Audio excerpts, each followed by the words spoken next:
नमस्कार विद्यार्थी मित्रांनो, ओएसिस करियर पॉइंटच्या यूट्यूब चॅनलमध्ये आपलं स्वागत आहे। या व्हिडिओमध्ये आपण पाहणार आहोत सेट परीक्षेसाठी अत्यंत महत्त्वाचा असणारा पेपर म्हणजे पेपर क्रमांक 1 जो सर्वांना अनिवार्य पेपर असतो।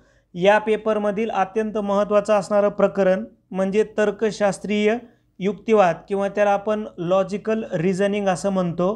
तर्कशास्त्रीय युक्तिवाद भाग 13 ज्यामध्ये आपण वेन आकृती या टॉपिकच्या संदर्भाने काही सराव प्रश्नावर आपण चर्चा करणार आहोत। स्पेशल वेन आकृतीचे या अगोदर आपण 3 व्हिडिओ बनवलेले आहेत। हा चौथा व्हिडिओ। पहिल्या व्हिडिओमध्ये आपण बेसिक कन्सेप्ट बघितली। बेसिक कन्सेप्ट काय आहे, किती प्रकारच्या वेन आकृत्या असतात, ही सर्व डिटेलमध्ये आपण पहिल्या व्हिडिओमध्ये माहिती घेतलेली आहे। तुम्ही ओएसिस करियर पॉइंटच्या प्लेलिस्टमध्ये जाऊन वेन आकृती असं सर्च करू शकता किंवा तुम्हाला तो व्हिडिओ मिळून जाईल किंवा या व्हिडिओच्या डिस्क्रिप्शन बॉक्समध्ये सुद्धा तुम्हाला हे चारही व्हिडिओ मिळून जातील। आपला आता मेन उद्देश आहे की हा जो चौथा व्हिडिओ आहे वेन डायग्रामवर हा फक्त सराव करून घेणे हा उद्देश आहे। तरी या अगोदर आपण जवळपास 29 प्रश्नावर चर्चा केली मागील 4 व्हिडिओमध्ये। आता राहिलेल्या पुढील प्रश्नावर आपण चर्चा करूयात। प्रश्न आहे बघा, साक्षर, सुशिक्षित आणि बेरोजगार या शब्दसमूहासाठी कोणती वेन आकृती अर्थपूर्ण ठरेल। आता आपल्याला असं लक्षात येतं की बेरोजगार म्हणजे प्रत्येकच साक्षर किंवा प्रत्येकच सुशिक्षित हा रोजगार त्याला मिळेल असं नाही। म्हणजे एखादा सुशिक्षित बेरोजगार असू शकतो किंवा एखादा साक्षर बेरोजगार असू शकतो। याचा अर्थ असा होतो की आपल्याला साक्षर आणि सुशिक्षित जर आपण आकृती निश्चित केली तर आपल्याला बेरोजगार ही दोन्ही आकृतीमध्ये कंबाईन आहे असं लक्षात येतं। तशी पाहिली आकृती तर म्हणजे वास्तविक पाहता लॉजिक दृष्ट्या तुम्ही लगेच डी उत्तर काढू शकले असते आणि डीच आपल्या प्रश्नाचं उत्तर आहे। कारण काय आहे, आपल्याला माहिती आहे की प्रत्येक सुशिक्षित हा साक्षर होऊ शकतो। म्हणजे बाहेरचं जे वर्तुळ असणार आहे हे असणार आहे साक्षरचं आणि आतमधलं जे वर्तुळ असणार आहे ते असणार आहे सुशिक्षितचं। ठीक आहे। आणि मग हे जे दोन्हीमधून कंबाईन असणार आहे, हे दोन्हीला कंबाईन असणारं ते वर्तुळ असणार आहे बेरोजगाराचं। मग याचा अर्थ असतो की एवढे म्हणजे काही सुशिक्षित बेरोजगार असू शकतात आणि काही साक्षरसुद्धा बेरोजगार असू शकतात आणि काही सुशिक्षितही नसतात आणि साक्षरही नसतात हे बाहेरचे, पण ते बेरोजगार असू शकतात। म्हणजे आपली परफेक्ट जी आकृती होती पर्याय डी प्रमाणे आकृती होईल। पर्याय ए बी सी मध्ये आपल्याला समाधान होत नाही। त्यानंतर नेक्स्ट आहे बघा, वर्ग 5वी विद्यार्थी, त्यानंतर विद्यार्थी, गायक या शब्दसमूहासाठी वेन आकृती निवडायची आहे। काय म्हणले ते बघा, वर्ग 5वीचे विद्यार्थी, नंतर नुसतं विद्यार्थी आणि गायक। मग आपल्याला असं लक्षात येतं की विद्यार्थ्याच्या मोठ्या डायग्राममध्ये आतमध्ये वर्ग 5वीचे विद्यार्थी येतील। मग आता असा कोणता डायग्राम आहे बघा, विद्यार्थ्याच्या डायग्रामच्या बाहेर वर्ग 5वीचा विद्यार्थ्याचा डायग्राम जाणार नाही, म्हणजे एकात एक आकृती येणार आहे। म्हणजे एक तर उत्तर काय असू शकतं आपलं इथं, एक तर बी येईल कारण हे एकात एक आल्या 2 आकृत्या, किंवा सी येईल। डी आणि ए तर पर्याय कटले। ठीक आहे, म्हणजे ए आणि डी कटला। मग आता याच्यामध्ये परत परफेक्ट जर विचार केला आपण तर एक शब्द समूह येतो गायक। आता गायक अदर विद्यार्थी बी असू शकतो आणि वर्ग 5वीचा बी असू शकतो, म्हणजेच उत्तर सी परफेक्ट आहे ना। का? कारण बाहेरचं जे वर्तुळ आहे हे प्रतिनिधित्व करील विद्यार्थ्यांचं आणि जे आतमधलं छोटं वर्तुळ आहे हे प्रतिनिधित्व करील 5वीच्या विद्यार्थ्यांचं आणि जे दोन्हीला छेदून जाणारं आहे हे प्रतिनिधित्व करेल गायकाचं।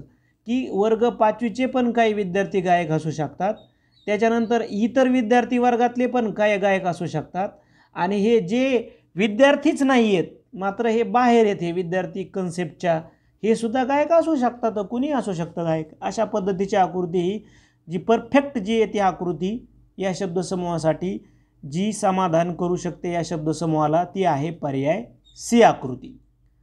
त्यानंतर खाली दिलेल्या शब्दसमूहासाठी वेन आकृतीचा पर्याय निवडायचा आहे. बांधकाम साहित्य, लोखंड आणि लाकूड. तर आपल्या प्रश्नाचं उत्तर आहे पर्याय बी. आता बी का घ्यायचं बघा, आपल्याला माहिती आहे की मधलं जे वर्तुळ आहे हे प्रतिनिधित्व करील बांधकाम साहित्याचं. कारण बांधकाम साहित्य, काही बांधकाम साहित्य लोखंड असू शकतं, म्हणजे लोखंडाचंही असू शकतं, आणि काही बांधकाम साहित्य हे लाकडाचं पण असू शकतं, लाकडाचं पण असू शकतं. ठीक आहे, म्हणजे इतकं बांधकाम साहित्य हे लाकडाचं आहे, त्याच्यानंतर इतकं बांधकाम साहित्य हे लोखंडाचं आहे. मग आता मधलं काय, जे इतर धातूचंही असू शकतं बांधकाम साहित्य, म्हणजे प्लायवूड किंवा प्लास्टिक किंवा थर्माकॉल किंवा फायबर किंवा अजून दुसऱ्या धातूचं मधलं जे राहिलेलं. मग आता ह्या लोखंडाचं हे राहिलेलं काय असू शकतं, मग लोखंडापासून फक्त बांधकाम साहित्य असतं का, नाही ना, इतर अवजारे वगैरे शेतीतले किंवा वस्तू व्यवहारातल्या आपल्या, किंवा लाकडापासून मी इतर फर्निचरही बनवू शकतं, बांधकाम साहित्यच बनवा असं काही आहे का नाही. म्हणजे ते जे इकडून उरलेले भाग आहेत हे त्याचे प्रतिनिधित्व करणार आहेत. सर्वात परफेक्ट आकृती या शब्दसमूहासाठी असणार आहे पर्याय बी. त्यानंतर इथं बघा 33 मध्ये काय केले, त्यांनी आपल्याला एक माहिती पण दिली शब्दसमूहाची आणि त्यांनीच आपल्याला विश्लेषण करून दिलंय. मात्र आपल्याला त्या विश्लेषणच्या कंडिशन पाळूनच आकृतीची निवड करावी लागेल. ते काय म्हणतात, एक्स, वाय आणि झेड अनुक्रमे खेळाडू, विद्यार्थी आणि वादक असे 3 संच आहेत. म्हणजे खेळाडू, विद्यार्थी आणि वादक हे 3 संच आहेत. कोण, एक्स, वाय आणि झेड. काही खेळाडू हे विद्यार्थी आहेत, काही विद्यार्थी हे वादक आहेत. ठीक आहे, मग काही खेळाडू हे विद्यार्थी आहेत. म्हणजे काही म्हणलं की आपल्याला माहिती आहे की आकृती अशी विभागून येते. म्हणजे ह्याला जर आपण खेळाडू मानलं तर यांना आपण विद्यार्थी मानू. आणि ते असं परत म्हणतात की काही खेळाडू हे विद्यार्थी आहेत आणि काही विद्यार्थी हे वादक आहेत. म्हणजे मग हे जर विद्यार्थी असतील तर मग यांना म्हणावं लागेल वादक. आता म्हणजे आपल्याला आकृती डी निवड करावी लागेल आकृतीची इथं.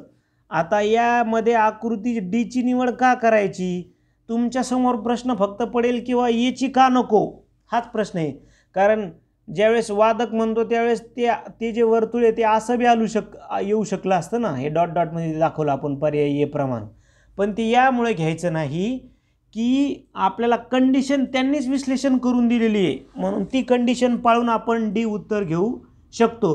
कारण एरवी आपल्याला प्रश्नांमध्ये काय दिलेलं असतं, फक्त तो शब्दसमूह दिलेला असतो 3 शब्दांचा. इथं त्यांनी विश्लेषण करून दिलाय. मग विश्लेषण ही कंडिशन धरूनच मग आपण काय करायचं, पर्याय डी चं उत्तराची निवड करू शकतो.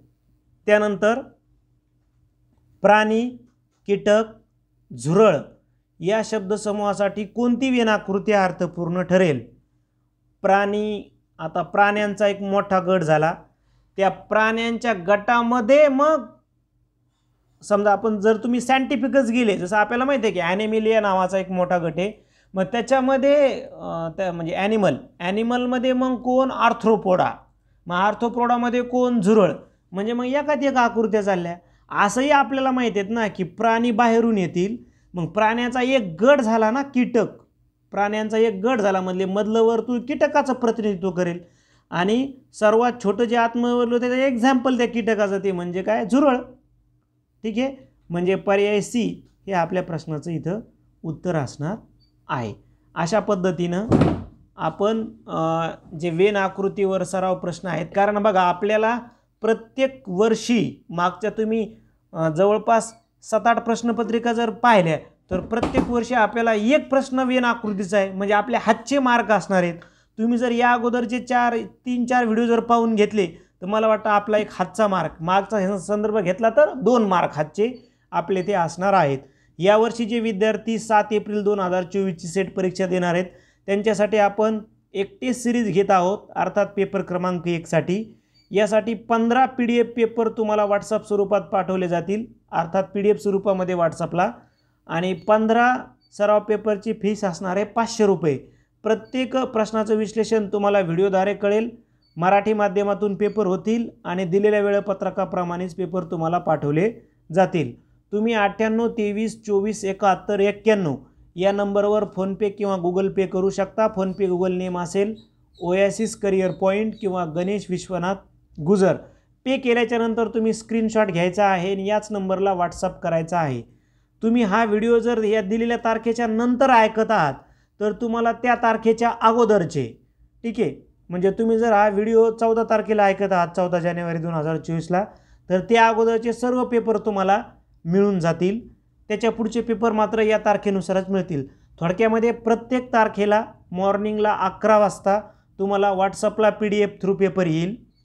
तुम्हाला दुपारी त्या प्रत्येक डेटला म्हणजे त्याच डेटला 2 वाजता त्या पेपरची आन्सर की मिळेल व्हॉट्सअपलाच, आणि त्याच डेटला संध्याकाळी 8 वाजता त्या पेपरचा विश्लेषणाचा व्हिडिओ मिळेल। मला वाटतं हा व्हिडिओ येणाऱ्या एक्झामसाठी तुम्हाला निश्चित उपयुक्त ठरेल।